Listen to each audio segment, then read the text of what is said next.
નમસ્કાર દર્શક મિત્રો, કિસાન સમાચાર ચેનલમાં તમારું સ્વાગત છે। જાણીએ આજના સૌથી મોટા સમાચાર। અંબાલાલ પટેલે કરી ઠંડીને લઈને મોટી આગાહી। દિવાળી પર મહિલાઓને ફ્રીમાં એલપીજી ગેસ સિલિન્ડર। રેલવે મુસાફરો માટે સૌથી મોટી ભેટ। ખેડૂતો માટે પાક નુકસાન સહાય જાહેર। ખેડૂતોને ટ્રેક્ટર ખરીદવા 50,000 રૂપિયા સબસિડી।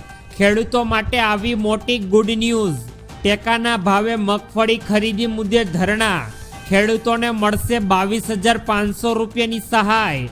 રેશન કાર્ડ ધારકોને દિવાળીની મોટી ભેટ। શાળામાં વેકેશનની તારીખ થઈ જાહેર। રાજ્યમાં દિવાળીની સળંગ 7 દિવસની રજા। દિવાળી પહેલા રસ્તા સુધારવાનું કામ શરૂ। આ તમામ નાના મોટા અને અગત્યપૂર્ણ સમાચાર જાણીએ તે પહેલા મિત્રો, જો કિસાન સમાચાર ચેનલમાં તમે નવા છો તો ચેનલને સબસ્ક્રાઇબ કરીને વિડીયો લાઈક કરવાનું ના ભૂલતા। આજના સૌથી મોટા સમાચાર। ગુજરાત રાજ્યને લઈને અંબાલાલ પટેલે કરી મોટી આગાહી।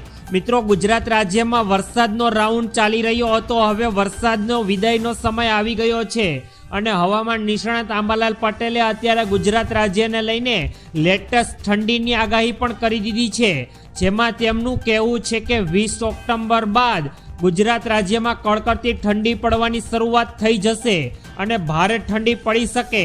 આ વખતે લઘુત્તમ તાપમાન 8 ડિગ્રી સુધી નીચું જઈ શકે।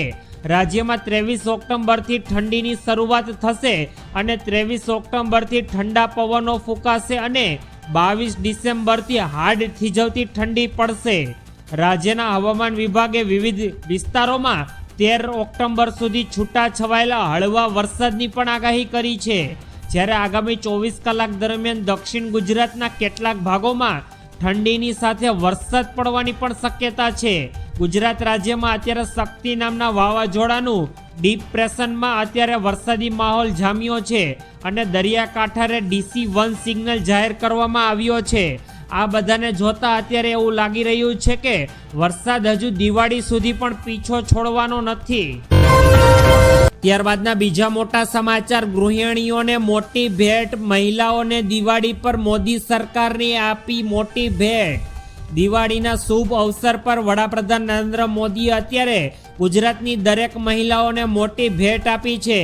કેન્દ્ર સરકારે અત્યારે પ્રધાનમંત્રી ઉજ્જવલા યોજના હેઠળ 25 લાખ નવા મફત ગેસ કનેક્શન આપવાની જાહેરાત કરી। એટલે કે હવે જે પણ વ્યક્તિ ચૂલે રસોઈ કરે છે તેઓને તમામને સરકાર દ્વારા મફતમાં એલપીજી ગેસ સિલિન્ડર આપવામાં આવશે। કેન્દ્રીય મંત્રી હરદીપસિંહ પુરીએ ટ્વીટ કરીને માહિતી આપી। તેમણે જણાવ્યું કે આ નિર્ણય માતા બહેનોના સન્માન અને સશક્તિકરણ પ્રત્યે સરકારની પ્રતિબદ્ધતાને વધુ મજબૂત બનાવે છે। આ પગલાંથી ઉજ્જવલા યોજનાના લાભાર્થી પરિવારોની સંખ્યા 103.3 મિલિયનથી વધીને 106 મિલિયન પર પહોંચી જશે। એટલે કે સરકાર દ્વારા હવે આવનારા દિવસોમાં ગરીબ અને પછાત વર્ગના લોકોને સરકાર દ્વારા મફતમાં હવે એલપીજી ગેસ સિલિન્ડર આપવામાં આવશે। ત્યારબાદના ખૂબ જ અગત્યપૂર્ણ સમાચાર। રેલવે મુસાફરી માટે આવી સૌથી મોટી ભેટ। અત્યારે ભારતીય રેલવે મુસાફરો અને તેમની કન્ફર્મ ટિકિટની તારીખ બદલવાનો વિકલ્પ આપશે। મુસાફરો શા માટે કોઈ વધારાનો ચાર્જ ન ચૂકવવો પડે? રેલ મંત્રી અશ્વિની વૈષ્ણવે પોતાની આ વ્યવસ્થા અંગે અધિકારીઓને સૂચના આપી અને એવો દાવો કરવામાં આવી રહ્યો છે કે રેલવે જાન્યુઆરી 2026 સુધીમાં આ સુવિધા શરૂ કરશે। એકવાર આ સુવિધા લાગુ થઈ ગયા પછી મુસાફરોને તેમની મુસાફરીની યોજનામાં અણધાર્યા ફેરફારોને કારણે કોઈ પણ નુકસાન થશે નહીં। એટલે કે સરકાર દ્વારા હવે કોઈ પણ વ્યક્તિએ ટ્રેનની કન્ફર્મ ટિકિટ કરી હશે અને ત્યારબાદ જો તેઓની મુસાફરીમાં બદલાવ કરવા માંગતો હશે તો સરકાર દ્વારા તેને બદલાવ કરવાની છૂટ આપવામાં આવશે અને તેઓના પૈસા પણ તેઓના ટિકિટના પૈસા તેઓને પરત રિપીટ કરી દેવામાં આવશે।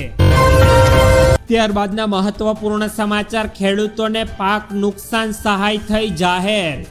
મરાઠવાડા અને આસપાસના વિસ્તારોમાં આ વર્ષે ભારે વરસાદને પગલે ભયંકર તરાજી સર્જાઈ હતી।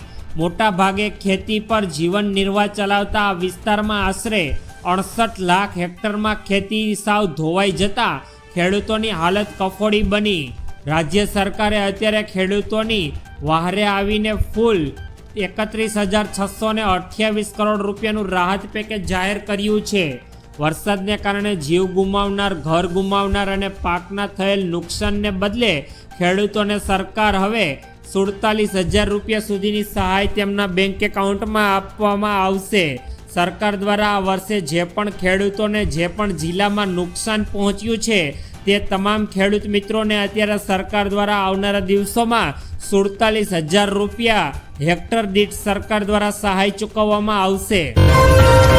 ત્યારબાદના અગત્યપૂર્ણ સમાચાર, ખેડૂતોને ટ્રેક્ટર ખરીદવા 50,000 રૂપિયા સુધીની સબસિડી.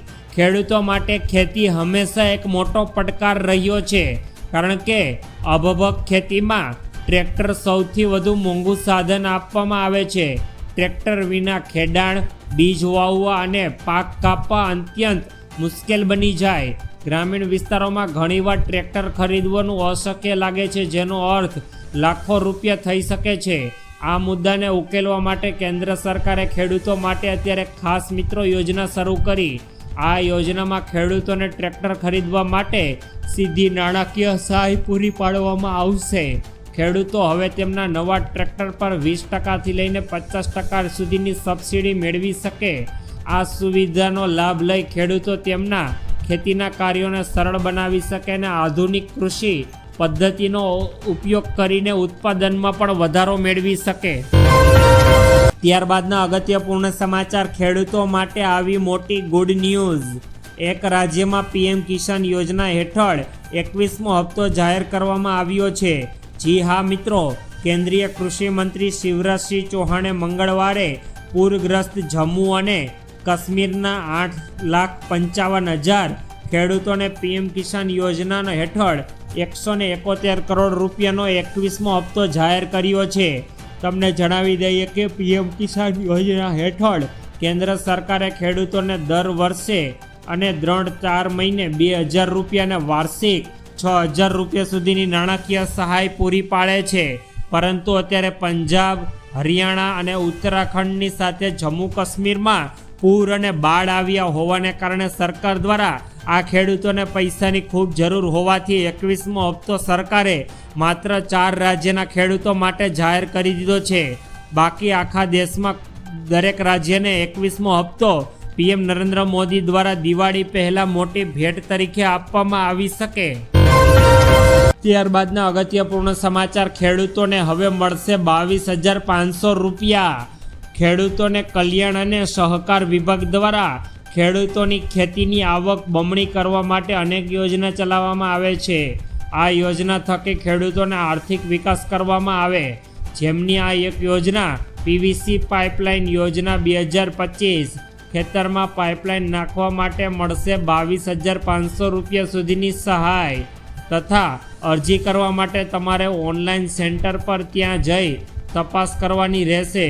પીજીવીસીએલ પાઇપલાઇન યોજના 2025નો લાભ લેવા માટે તમારે ખેડૂત પોર્ટલ પર ઓનલાઈન અરજી કરવાની રહેશે અને સાથે ઓનલાઈન અરજી કર્યા પછી તમારે થોડીક વાર પછી ઓફલાઈન પ્રક્રિયા પણ પૂર્ણ કરવાની રહેશે. આ તમામ પ્રક્રિયા પૂર્ણ થઈ ગયા બાદ તમારા ખેતરમાં પાઇપલાઇન નાખવા માટે સરકાર દ્વારા 22,500 રૂપિયા સુધીની રકમ ભેટ તરીકે આપવામાં આવે છે.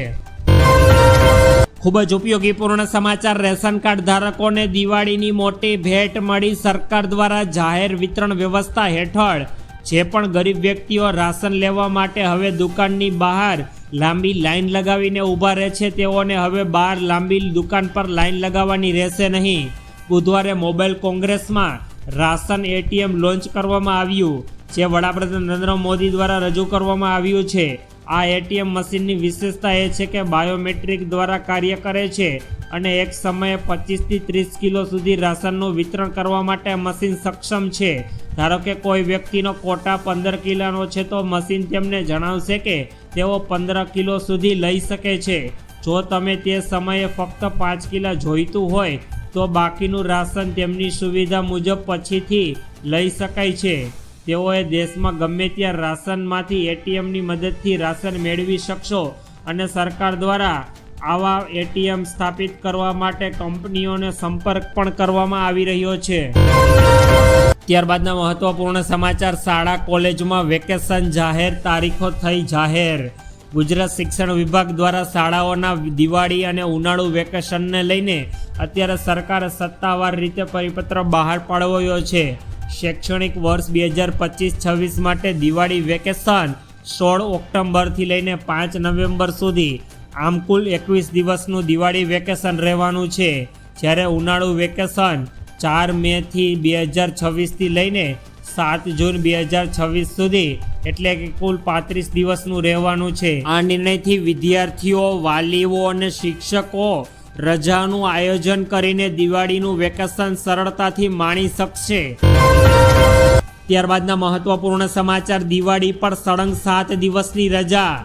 સરકાર દ્વારા આવનારા દિવસોમાં દિવાળીના તહેવારને લઈને અત્યારે સરકારી કર્મચારીઓ માટે જાહેરાતની એટલે કે રજાની જાહેરાત કરી દીધી છે.